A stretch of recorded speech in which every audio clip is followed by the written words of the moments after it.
A partir de este momento y por una hora, Radio Cultura presenta Confines del Conocimiento. Un programa creado, dirigido y conducido por el doctor Antonio Las Heras.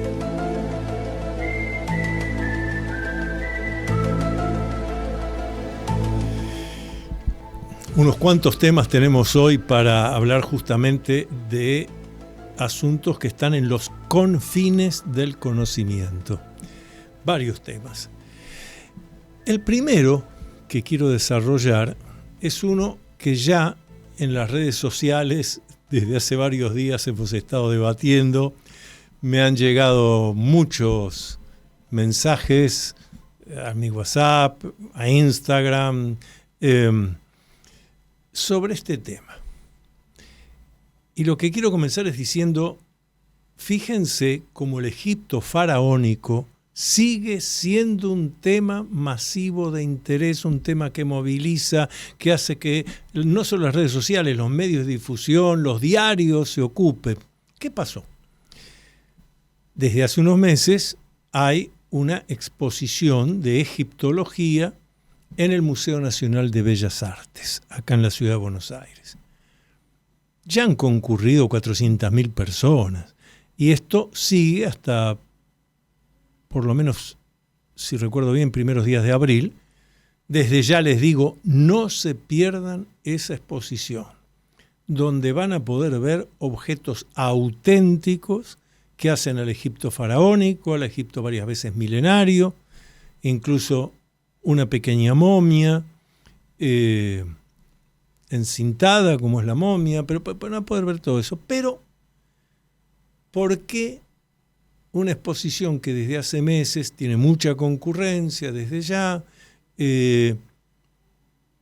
pero vuelve al plano del interés periodístico?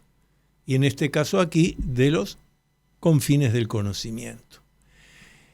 Dentro de las cosas que se exhiben en esta exposición de egiptología, hay el ataúd que llevó dentro a una momia. Lo que se exhibe es el ataúd. Es un ataúd con una historia interesantísima, porque ese ataúd, junto con otros elementos del Egipto faraónico, fue comprado, fue adquirido allá a fines del siglo XIX, 1880 y tantos, por Dardo Rocha. Y reunió todo eso para el Museo de La Plata. Esta pieza fue traída de ahí justamente. Bueno, hasta ahí es una pieza más que sirve para conocer, para el interesado, tenerla ahí cerca y decir, bueno, esto debe haber guardado una momia, sí seguro. Pero lo que ocurrió hace unos días es la noticia de una persona que dice, atención, esto no es solo el ataúd de una momia. Miren, tiene una barba artificial. Se ve que están con las manos cruzadas, hay otros detalles. Ahí se ve perfectamente los que nos están siguiendo por video. Ahí se ve la barba artificial, que es verdad, usualmente se ponía a los ataúdes que llevaban una momia que correspondía a un faraón. Sí, pero no solo eso. No alcanza con eso. Sin embargo, lo que tomó estado público fue eso. Una persona que decía, miren, esto es el ataúd de un faraón. Y no solo de un faraón, del primer faraón que tuvo Egipto. Y lo tenemos acá en la Argentina. Suele estar en el Museo de La Plata. Ahora está acá en la ciudad de Buenos Aires, en el Museo Nacional de Bellas Artes. Este es el ataúd del más antiguo faraón que se conozca. Bueno, hubiera sido lindo los que nos están siguiendo por video, ahí pueden ver completo el ataúd, ven, maderas, está muy bien conservado. Ahí se ve la barba pegada. Bueno, no alcanza con la barba ni con estos elementos. En estos días, y los diarios cotidianos han publicado extensamente, ha habido comunicados de los egiptólogos profesionales, de los académicos, universitarios, señalando claramente, miren, es verdad que tiene la barba adjunta ahí, ciertas características, pero esta no es la momia de un faraón. En todo caso, sí es la momia, perdón, no la momia, el ataúd, que guardó la momia de alguna personalidad de cierto nivel hace más de 2000 años. Podría haber sido un militar, podría haber sido un gobernante, podría haber sido un sacerdote. Pero no es el ataúd que contuvo la momia de un faraón, y mucho menos del primer faraón egipcio. Así que hago estas aclaraciones porque me llegaron muchas preguntas, incluso hice un vivo en Instagram sobre esto, surgieron más inquietudes. Y claro, ¿qué significa esto? Significa que es muy importante que cada vez que surge una opinión, tengamos pronto, como ha sido acá, la respuesta de los académicos, de los egiptólogos profesionales, de los que se especializan en eso. Porque de lo contrario, cualquiera que se acerca al tema, le interesa la egiptología, se acerca a esto, bueno, para mí que esto es el ataúd de un faraón, está bien. Para usted puede ser esto, para otro. Ahora, vamos a ver a los que han estudiado, investigado. No es. Sí es, y eso es muy importante, un ataúd real que contuvo, verdadero, quiero decir, que contuvo una momia. Bien. Ahora hay varios de estos en la ciudad de Buenos Aires, en la Argentina. Dentro de un rato voy a hablar de una experiencia que tuve hoy en el Museo Etnográfico de la ciudad de Buenos Aires, donde cada vez que ustedes quieran ir a recorrerlo, van a ver en una sala entrando a la derecha otro ataúd que también en su momento contuvo una momia. Y ese ataúd tiene una historia más alucinante aún, porque ese ataúd egipcio, junto con otros, fueron traídos a la Argentina en tiempos del gobierno de Juan Manuel de Rosas por un comerciante norteamericano que llegó acá a comerciar con sus productos en su barco y le obsequió a Juan Manuel de Rosas ese ataúd egipcio que alguna vez contuvo una momia. Se lo obsequió a Rosas.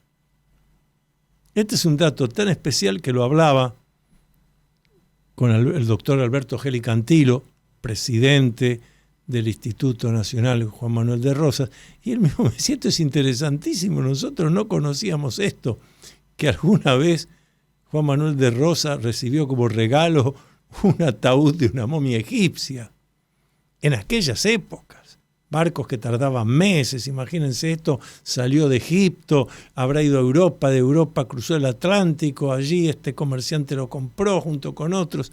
Bueno, ese ataúd lo pueden ver todos los días que está abierto el Museo Etnográfico Nacional, ahí en la calle Moreno 350, 3 cuadras de la Plaza de Mayo. Ahí lo van a ver, junto con otras piezas notables para los que nos interesa la arqueología y la antropología. Pero voy a continuar un poquito más con el tema de lo que es la repercusión de lo egipcio. Junto con esto, con esta confusión que se generó, esto es el ataúd del primer faraón descartado, también aparecieron declaraciones que estaban en los medios, en las redes sociales, de una persona diciendo, miren, la pirámide de Keops no se construyó bloque por bloque, poniendo un bloque arriba del otro. Eso es imposible. ¿Quién hubiera hecho eso? No.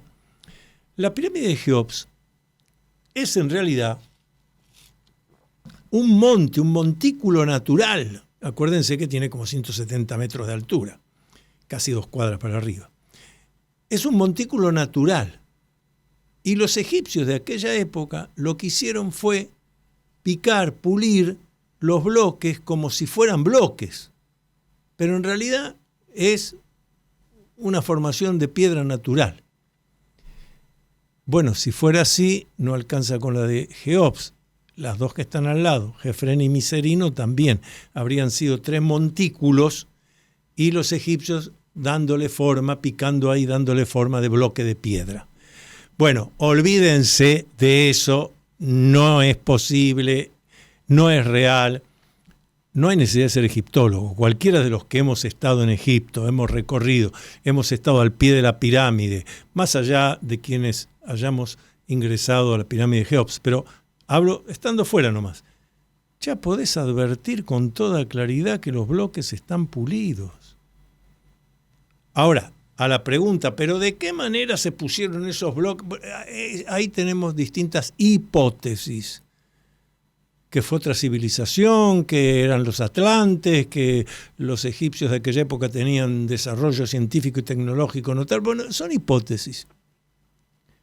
Ahora, decir que la pirámide de Jeops inicialmente era solo un montículo natural y que los egipcios de aquella época se dedicaron a pulirla haciendo falsos bloques, no resiste el menor análisis.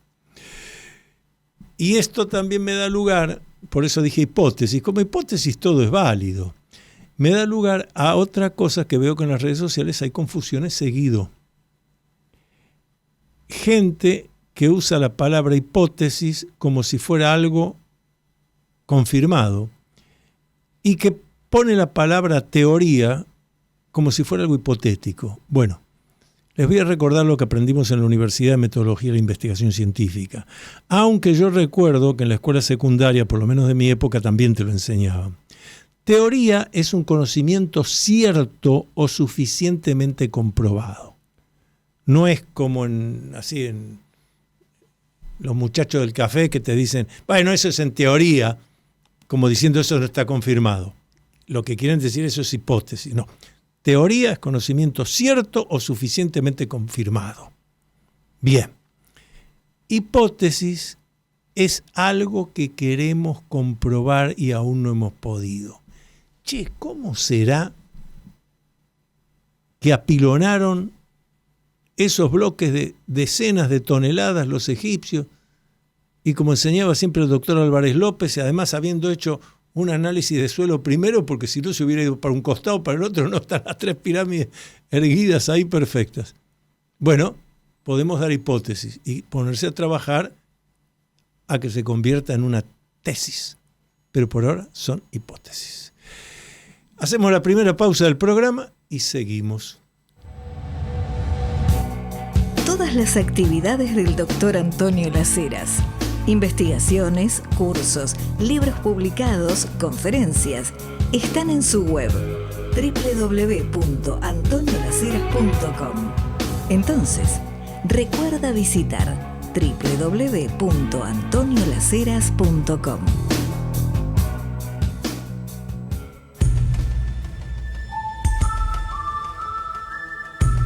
Usted está acompañando al Dr. Antonio Las Heras en su programa Con Fines del Conocimiento por Radio Cultura.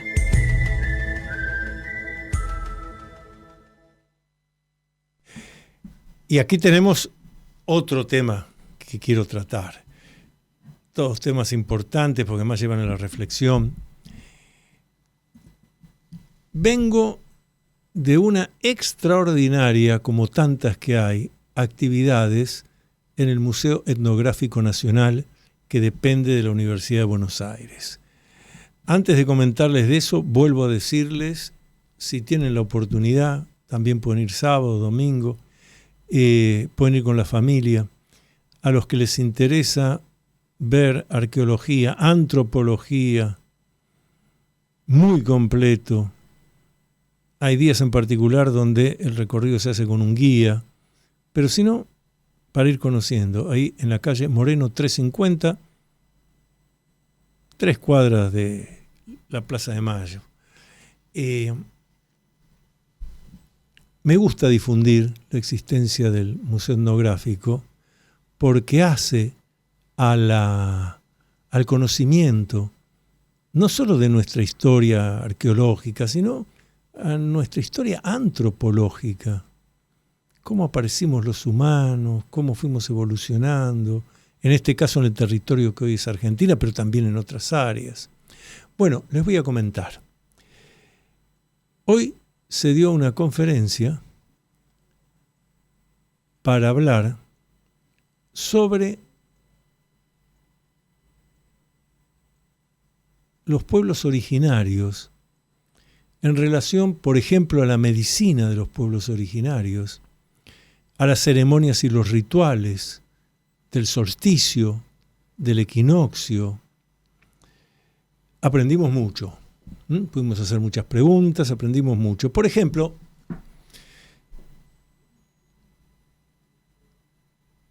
lo normal es que llega el 1 de agosto y nos dicen, hoy es el día de la Pachamama. Entonces aproveché para preguntar a la profesional que exponía. Le digo, ¿esto es así? Porque a mí me da la impresión que esto de que 1 de agosto, el día de la Pachamama, se viene hablando hace, no sé, 15, 20 años, pero antes no. Yo no lo había leído, no lo había estudiado. Y entonces me contestó muy bien. Dice, claro, es un error.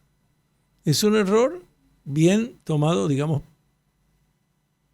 por la cultura occidental actual y argentina.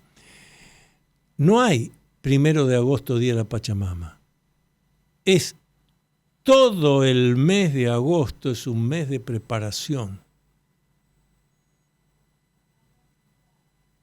Todo el mes de agosto es un mes de homenaje a la Pachamama. El 1 de agosto es el día de comienzo, pero dura todo el mes. Y a lo largo del mes se hacen determinadas ceremonias y rituales. Ya aprendimos algo más. La medicina de los pueblos originarios de tiempos precolombinos, pero que ha continuado, donde la cuestión es las medicinas naturales, pero consumir las medicinas naturales, hierbas, plantas, para que no enferme el cuerpo. Lo aclaró muy bien la conferencista. Quechuas, aymaras, por ejemplo, para hablar del noroeste argentino. No una medicina para curar la enfermedad, una medicina preventiva. Bien, qué interesante esto. Hablo desde tiempos precolombinos. Y otra cosa que me pareció extraordinaria y que la verdad desconocía completamente, por eso todos los días hay que estudiar, hay que leer, hay que aprender, hay que ir a escuchar de acuerdo a los temas que a cada uno nos interesan. Sinceramente, sí, recuerdo que ya en el Antiguo Testamento se habla de la interpretación de los sueños. Sí, conozco alguna que otra anécdota sobre interpretar sueños durante el medioevo europeo y luego, por supuesto, a partir de Sigmund Freud, fines del siglo XIX, el libro La interpretación de los sueños, luego Carl Gustav Jung amplificando el análisis de los sueños, haciendo categorizaciones, clasificaciones y en concreto diciendo, desde el psicoanálisis de Freud para acá, vean, los sueños no son cosas al azar. Lo que cada uno sueña tiene que ver con aspectos de lo inconsciente. Hay mensajes, hay información. Entonces, si usted se acuerda del sueño cuando se despierta, lo mejor es escribirlo para no olvidárselo y después hacer la interpretación psicoanalítica, freudiana, lacaniana, de Jung, del legado de Jung, la que usted elija. Pero para mí eso era una cuestión netamente occidental y reciente. Estamos hablando de fines del siglo XIX. No. Nuestros pueblos originarios de esta parte del planeta, y hablamos desde lo que hoy es Sudamérica, le prestaban enorme atención a los sueños y hasta le hacían su interpretación. No hablaban de lo inconsciente, hablaban de que los sueños eran envíos de las divinidades. Bueno, estamos modificando el origen, pero no la importancia. Pero las divinidades mandaban un mensaje, entonces el sueño había que recordarlo y buscar qué me está diciendo este sueño que tiene que ver conmigo y que los dioses me están avisando para que yo no me confunda en la vida, yo no me equivoque. Es extraordinario la importancia vital que se le daba a los sueños como elementos que guiaban a la persona para desarrollar a su modo exitosamente la vida cotidiana. Hay una sabiduría impresionante en esto, obviamente. Para estos pueblos originarios, esto era la clave. El pueblo, no los sacerdotes, los gobernantes, el pueblo completo entendía y admitía esto. Llega el sueño, me lo ha mandado la divinidad, la que fuera. A ver, ¿cómo traducimos esto?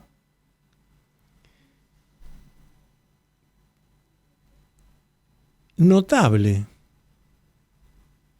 porque aún hoy, en pleno siglo XXI, ¿cuánta gente occidental le presta atención a sus sueños? No, más de uno dice, son pavadas, tonterías. No hablemos hace 100 años. Sin embargo, estos pueblos, ya desde 1000 años atrás, o más, ya habían comprendido, explicando el origen a su manera, una cosa divina. Sí, pero ya habían comprendido, y el pueblo había comprendido. A estos sueños les tengo que prestar atención, me están dando un mensaje, a ver cuál es la interpretación. Es extraordinario, es interesantísimo. Luego también se habló, en esta conferencia por supuesto, de la manera de armonizar un lugar. Se explicó claramente cómo los pueblos originarios, hablo sobre todo en este caso los del noroeste argentino, aymara, quechua, el usar el sahumador, la concepción de energías negativas y desarmonizantes, que nos parece una cosa muy occidental. No.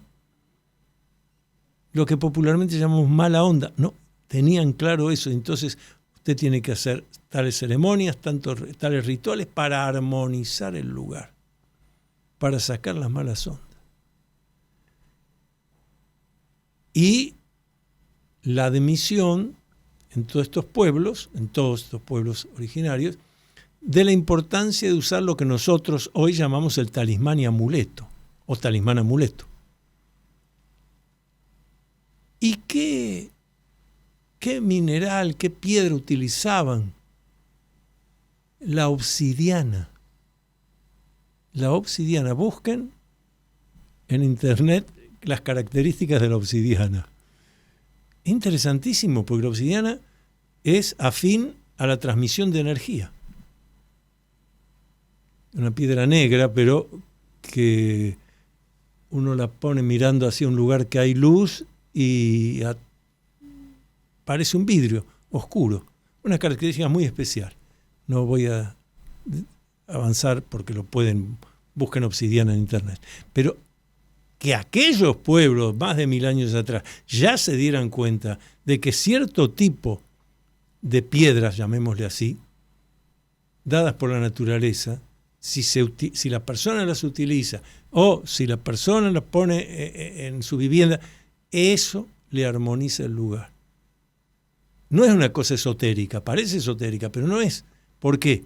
Porque significa que esa piedra irradia determinada energía y también absorbe determinada energía. Todo eso se puede medir hoy científicamente. Ahora, estos pueblos lo conocían mucho antes que se pudiera hacer cualquier investigación científica. Hacemos una nueva pausa del programa y después voy a entrar en el campo de la parapsicología. Van a ver por qué. ¿Ya leíste el nuevo libro del doctor Antonio Laceras? Se titula Atrévete a vivir en plenitud. El libro Atrévete a vivir en plenitud. Puedes pedirlo por Mercado Libre o en locales de librería Cúspide. Un lugar místico en Villa del Parque, donde la energía positiva se transforma en café y cosas ricas para degustar. Morgana, Café Bar, Campana 3202. Usted está acompañando al doctor Antonio Laceras en su programa Con Fines del Conocimiento, por Radio Cultura.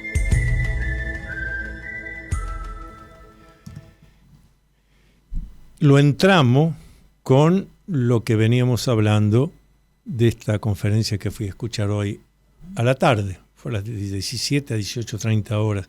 Nos quedamos un ratito más haciendo preguntas a la expositora. Pero el tema es este. Lo entramos con la parapsicología porque unos cuantos temas que se hablaron y que estos pueblos originarios daban como naturales, explicándolos que podía ser de los dioses, lo que fuera, pero como naturales, se explican parapsicológicamente. En algunos casos la transmisión de sueños, cosa que se ha investigado con detalle y profundidad en parapsicología. Y eso me motivó más a esta parte del programa que ya la tenía pensada, porque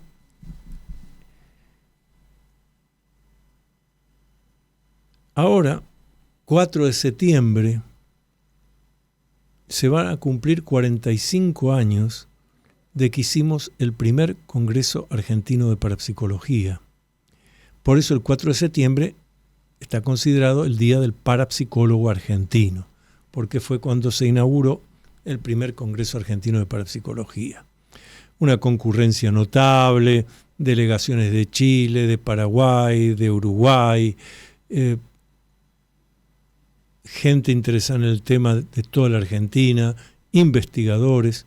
Bueno, algunas figuras notables, como el que en ese momento era el parapsicólogo más famoso del mundo hispanoparlante, el padre sacerdote jesuita, doctor Oscar González Quevedo, el sacerdote jesuita parapsicólogo licenciado Enrique Novillo Paulí, investigadores en el campo de la medicina, la electroencefalografía, del nivel del profesor doctor Aldo Imbriano, uno de los cofundadores de la Asociación Psicoanalítica Argentina, el doctor Arnaldo Raskowski, y muchos otros. Todos ellos no solo aceptaron ir al Congreso, sino a disertar y demostrar la realidad de los fenómenos parapsicológicos. Cosa que comenzó ya por 1930, cuando en la Universidad de Duke, en Estados Unidos, se funda la primera cátedra y primer laboratorio de parapsicología en la universidad. Después en la Argentina, en ese año 1981, pero teníamos media docena de cátedras de parapsicología universitarias, en todo el mundo había. Se trabajaba mucho en los laboratorios y ahí se hicieron demostraciones de cosas muy importantes.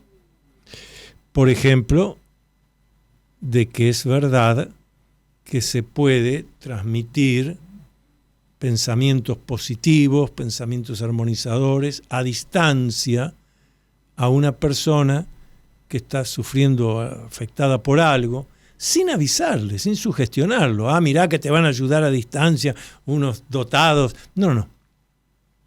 Se puede. Pero claro, se demostró también que se puede lo opuesto, que también se puede alterar la conducta de una persona a distancia por acción del factor parapsicológico, en este caso a través de la telepatía, interferir en el pensamiento de otro. Yo digo esto ahora en 2026, y más de una persona que nos esté escuchando va a decir, el doctor Lacera está exagerando. Si eso fuera verdad, se estaría investigando mucho más. Ah, me gustó. ¿Qué pasó? Que se disolvieron las cátedras de parapsicología, laboratorios de parapsicología, quedan muy pocos, todos privados. ¿Qué pasó? Bueno, uno podría pensar, lo que pasó es que se demostró que nada de eso servía. Y uno puede pensar la otra cosa. Por ahora estamos haciendo hipótesis. Se demostró que todo esto funciona de tal manera y que el factor parapsicológico está en todos nosotros los humanos, aunque en la mayoría de la gente está inhibido por no practicarlo. Que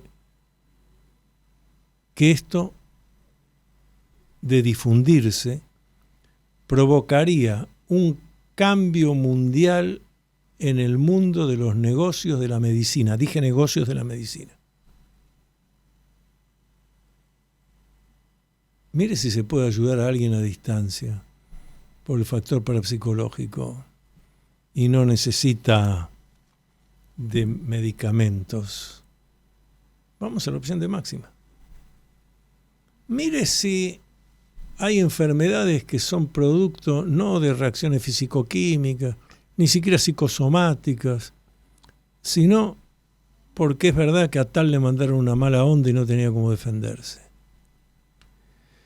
Bueno, yo voy a publicar en los próximos días, semanas, antes de la Feria del Libro, la 50 Feria del Libro de Buenos Aires, voy a tener ese libro ahí. Voy a publicar un trabajo, un ensayo de investigación, quizás la tapa la podemos ver, que habla, ahí está, del doctor Orlando Canavesio, pionero de la parapsicología en la Argentina, doctor en medicina, electroencefalografista, neurólogo. La tesis de doctorado, o sea, la tesis con la que se recibió de doctor en medicina por la Universidad de Córdoba, la universidad privada, estatal, quiero decir, de Córdoba, el doctor Orlando Canavesio, fue una investigación. Con esto se recibió de doctor en medicina, allá por los años 50.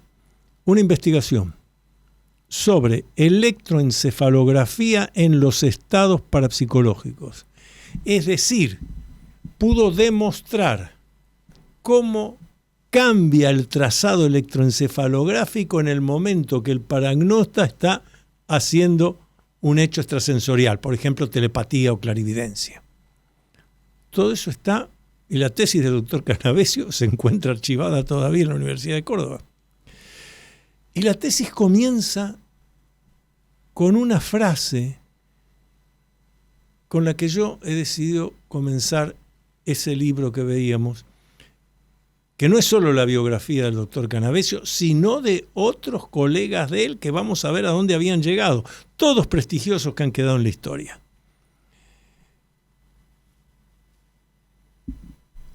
Su tesis, Canavesio comienza con una frase: medicina sin metapsíquica, que era como se llamaba todavía en esa época la parapsicología, medicina sin metapsíquica, o sea, medicina sin parapsicología, pero textualmente es medicina, lo está diciendo un médico, medicina sin metafísica, pájaro sin alas. Es una metáfora extraordinaria. Actualizado sería medicina sin parapsicología, pájaro sin alas. Pero no lo dice el doctor Laceras, lo decía el doctor Orlando Canavesio. Con esa tesis obtuvo el doctorado en medicina, ya era médico antes, especialista en electroencefalografía y neurólogo. Medicina sin metapsíquica, pájaro sin alas. lo firmo donde quiera. El ser humano no es, lo voy a decir 3 veces, no es, y estoy dispuesto a dar el debate donde me lo propongan, no es el resultado de reacciones físico-químicas.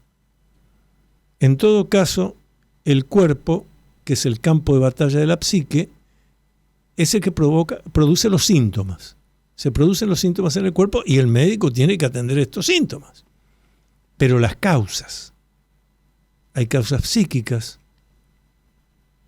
hay causas parapsicológicas. En uno de los capítulos de este libro hago una historia de los médicos que se ocuparon de la parapsicología en la primera mitad del siglo XX. La mayoría de ellos muy relevantes.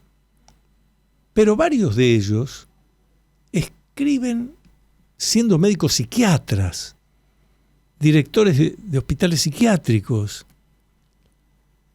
y escriben artículos que salen publicados en revistas prestigiosas de aquella época, por ejemplo La Semana Médica, y donde uno de ellos dice que a él no le quedaban dudas de que ciertos cuadros psiquiátricos estaban siendo producidos por pensamientos captados o transmitidos por otras personas y que afectaban al ahora enfermo e internado. Esto es muy interesante, porque si lo llevamos al plano de la cultura humana y desde lo más antiguo, esto es hablar de magia negra y magia blanca. Magia negra, le hago el mal a distancia al otro. Magia blanca, lo armonizo al otro. Y lo que estos médicos que han quedado en la historia señalaban es eso. Ojo, hay padecimientos que pueden ser producto de captaciones o de transmisiones y que van directo al psiquismo inconsciente y la persona es afectada. Claro, estos médicos estaban convencidos que el ser humano es el resultado de la interacción de lo psíquico, que es del orden de lo no físico, de lo parapsicológico, que es del orden de lo no físico, del cuerpo humano, que es lo único físico que tenemos, y las 3 estructuras moldeadas por una cuarta estructura que es lo sociocultural. Entonces, hay culturas donde hablarle de esto me mirarían y me dirían, pero vaya descubrimiento, por supuesto que hay que protegerse de malos palos pensamientos de otro que me pueden llegar. Otro que me dirá, pero por supuesto que yo puedo ayudar a otro a distancia. Algún creyente me dirá, ¿y qué cree que es el poder de la oración? Nos reunimos unas cuantas personas a orar por el bien de tal, nosotros decimos que por la intersección de Dios, lo que fuere, pero lo estamos haciendo nosotros. El premio Nobel de Medicina Alexis Carrel publicó sobre esto. Premio Nobel de Medicina.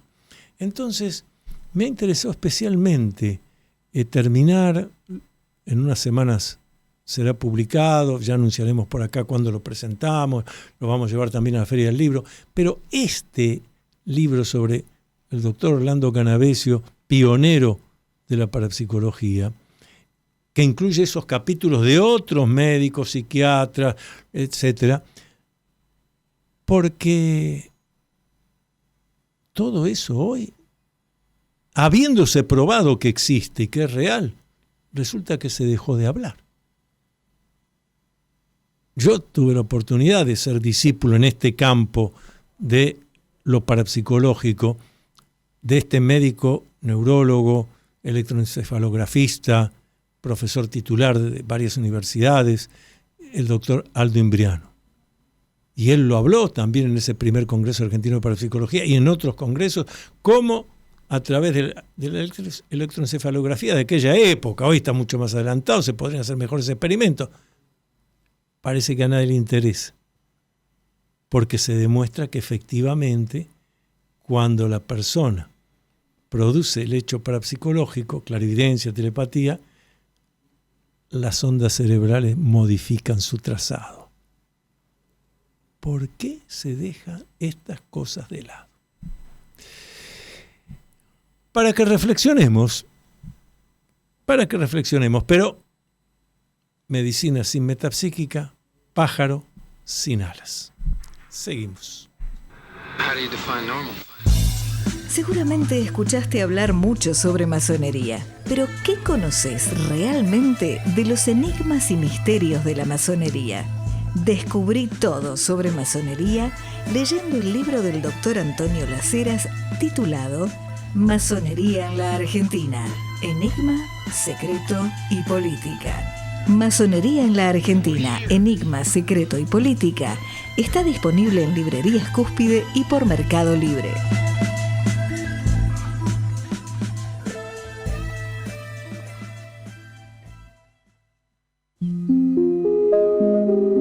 Alexander no es solo un nuevo vecino para Elías. Para Elías es el despertar de un sentimiento desconocido y abrumador: el amor verdadero. Zeta Films presenta en Argentina Premio del Jurado Joven Festival Internacional de Cine de Berlín, Gran Premio Écrans Juniors Festival de Cannes, del director belga Anthony Schatterman. Corazones Jóvenes, la revelación del cine europeo sobre el primer amor.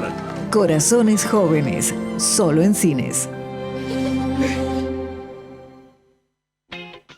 Política, economía y análisis con Analía Argento y Leandro Renú.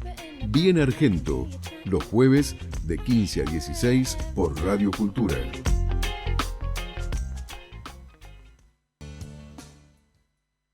Búscanos en YouTube, Radio Cultura Buenos Aires. Suscríbete, activa la campanita y prepárate para vivir Radio Cultura en cada transmisión. Radio Cultura. Porque todo es cultura y porque somos radio.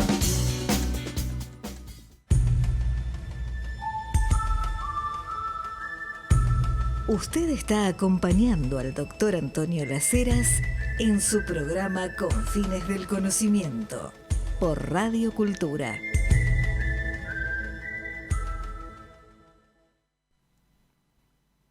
Lugar armónico, si hay, en la ciudad de Buenos Aires.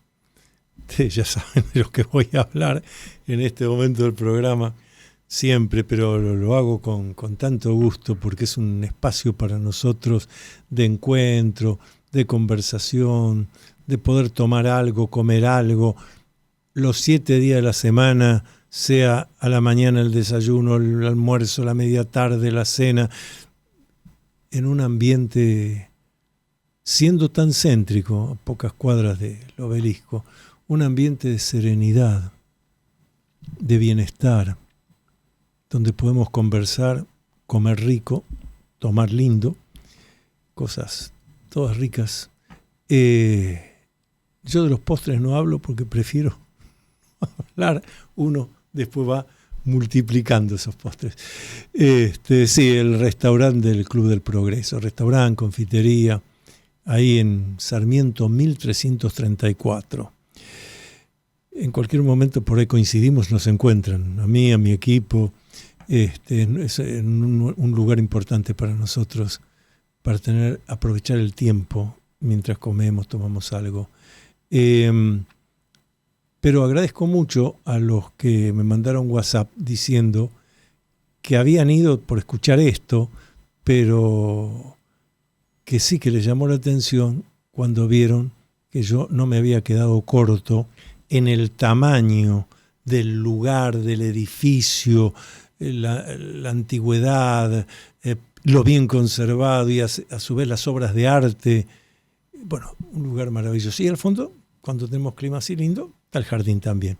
Club del Progreso, confitería, restaurante, Sarmiento 1334, a pocas cuadras del Obelisco. Yo se lo sigo recomendando.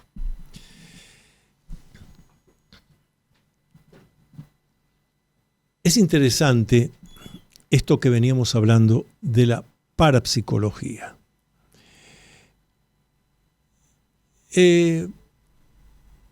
Porque es llamativo que algo que se fue demostrando una y otra vez su realidad, su existencia.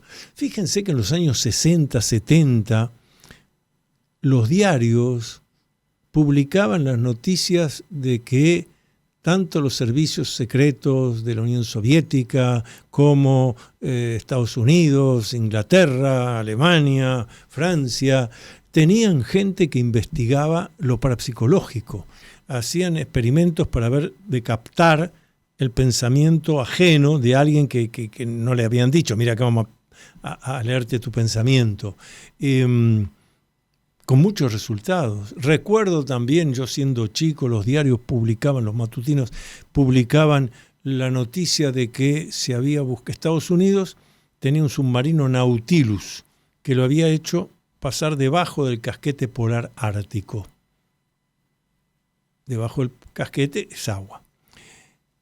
Y que ahí aislado completamente, en esa época no había tecnología para comunicarse con el Nautilus que estaba ahí, se buscó hacer comunicaciones por vía parapsicológica. Seres humanos que estaban en los Estados Unidos entrenados para transmitir y personas que estaban entrenadas en el submarino Nautilus, submarino atómico, para recibir y transmitir también. Terminaron esos experimentos, unos cuantos meses después se publicaron algunos con un asombroso resultado. Ni el casquete polar ártico, que en esa época no había tecnología para hacer una comunicación con la superficie, sin embargo, por vía parapsicológica la comunicación se había mantenido. Ustedes me dirán, ¿pero cómo se sabe? Bueno, porque se utiliza metodología de la investigación científica. Se utilizan elementos, variables intervinientes, luego se saca la posibilidad de que haya sido azar o no, y en otros casos se trabaja con dibujos. El paragnosta que estaba, o varios que estaban en Estados Unidos, se concentran en determinado momento, a determinada hora, como ya se arregló antes, sobre una figura en particular, el dibujo de algo. Y el otro tiene que hacer el dibujo de lo que está captando. Cuando el dibujo coincide con que coincide en un 70-80%, ya tenemos que aplaudir. ¿Cómo se explica si no es por acción del factor parapsicológico? Ahora, esto lo tenemos todos los humanos. Por eso, insisto, está en la definición de la condición humana el factor parapsicológico. Ahora, es claro, a lo largo de toda la historia de la humanidad esto ha sido inhibido. Que era de los dioses, que era de los demonios, que era de los espíritus, que era de los muertos, que era de nuestro, no era nunca. Hasta que, fines del siglo XIX, comienza la investigación entonces metapsíquica, luego llamada parapsicológica, pero donde ya lo que estamos diciendo es, señores y señoras, esto es algo que tenemos los humanos. No es que alguna persona en particular, no, todos lo tenemos. Yo hablaba esto con Edgar Mitchell, sexto hombre en pisar la luna, fue el único que reconoció públicamente y hasta publicó los resultados de sus investigaciones. Escuchen esto, a 300.000 kilómetros de distancia, le faltaban 100.000 kilómetros para llegar a la luna,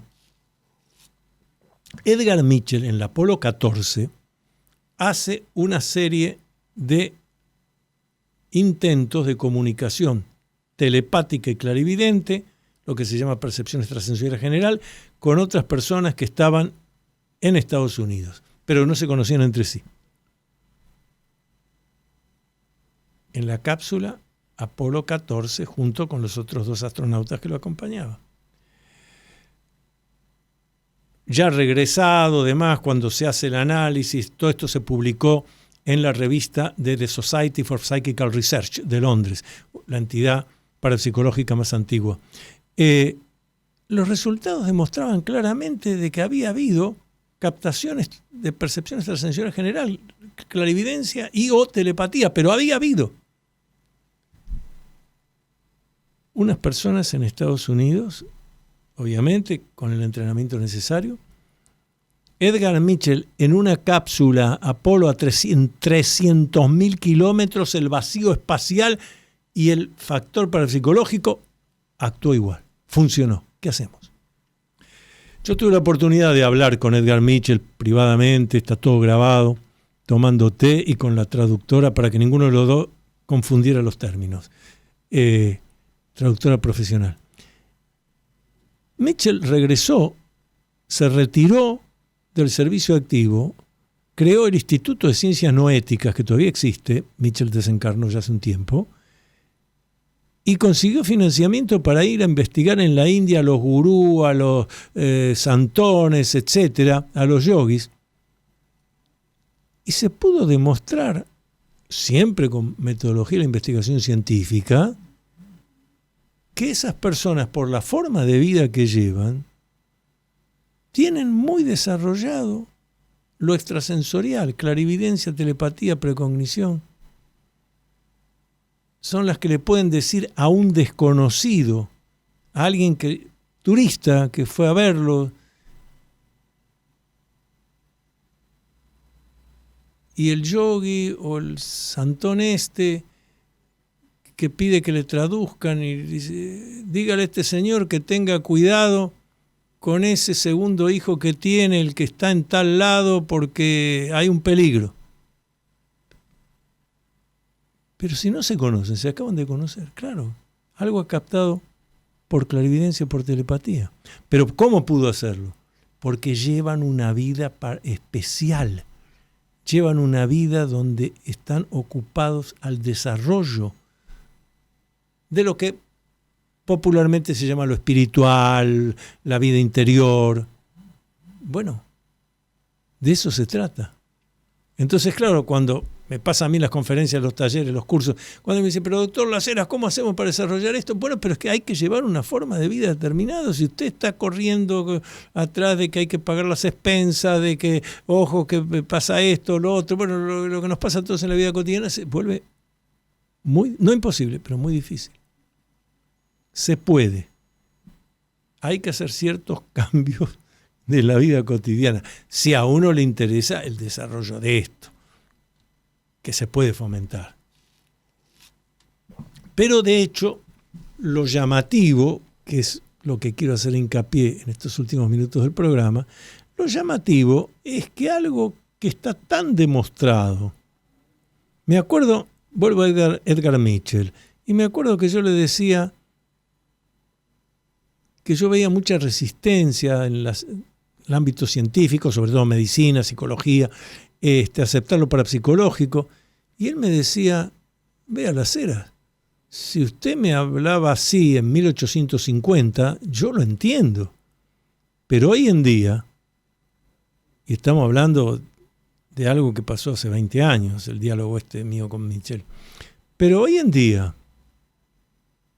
si alguien pone en duda la existencia de la parapsicología, hay que decirle que es un ignorante, que vaya y estudie. Me decía Edgar Mitchell, sexto hombre en pisar la luna. Y que después dedicó toda su vida a estas cosas, a lo parapsicológico, a investigar las personas que tienen estas capacidades muy desarrolladas y por qué. Ahora, qué curioso, algo tan valioso, tan importante, y no vemos que eso haya interés generalizado. Porque vuelvo a insistir, primero pone en jaque muchas de las cosas que uno da por sentadas normales.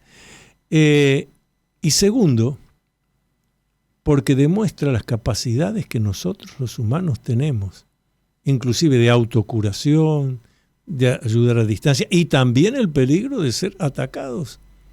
Por eso acepto el planteo que alguien me mandaba en WhatsApp, yo lo dije igual hace un rato, que me decía, pero doctor Las Heras, entonces este es el fundamento científico a través de la parapsicología de que lo que desde siempre se entendió por magia negra, magia blanca, existe, sí, claro. Se le daba otra explicación, la explicación que se podía en esas culturas, en esa época. Pero hoy nos damos cuenta que no es algo que viene de divinidades, de demonios, de espíritus de los muertos, es algo que los humanos tenemos. Los dejo reflexionando con esto. Nosotros seguimos, todavía tengo un minuto más, bárbaro, pero perfecto. Entonces, reflexionamos todos juntos. Algo tiene que haber pasado para que un hallazgo tan importante, tan categórico, que hace a un mejoramiento de la calidad de vida humana, haya sido dejado de lado. Pero que por otro lado estemos siendo bombardeados buscando hacernos creer, es una creencia, buscando hacernos creer que los humanos somos solo reacciones físico-químicas y que lo psíquico, lo afectivo, los sueños y tantas cosas son solo reacciones físico-químicas. Y me ha venido algo a la mente que decía un profesor mío hace 50 años. Empezar tomando conciencia que el poder está en usted. Yo puedo, el poder está en usted. A partir de ahí, tantos caminos se abren. ¿Sí? Acá todo el equipo está bien. Bueno, continuamos, la semana que viene vamos a agradecer a nuestro operador regresado acá, bienvenido Leonardo Giusti, la producción de Viviana del Río, toda la logística científica y psicológica a cargo de Sandra Noemí Britos, el asesoramiento jurídico a cargo de la doctora Edith Solange Britos y nuestro corresponsal viajero, el doctor Iván Laceras, que si no me equivoco ya hoy está en el Cairo. Volvemos la semana que viene. Luminoso abrazo a todos y cada uno. Hasta aquí, usted acompañó al doctor Antonio Laceras en su programa Con Fines del Conocimiento. Regresamos el próximo miércoles a las 20 horas por Radio Cultura.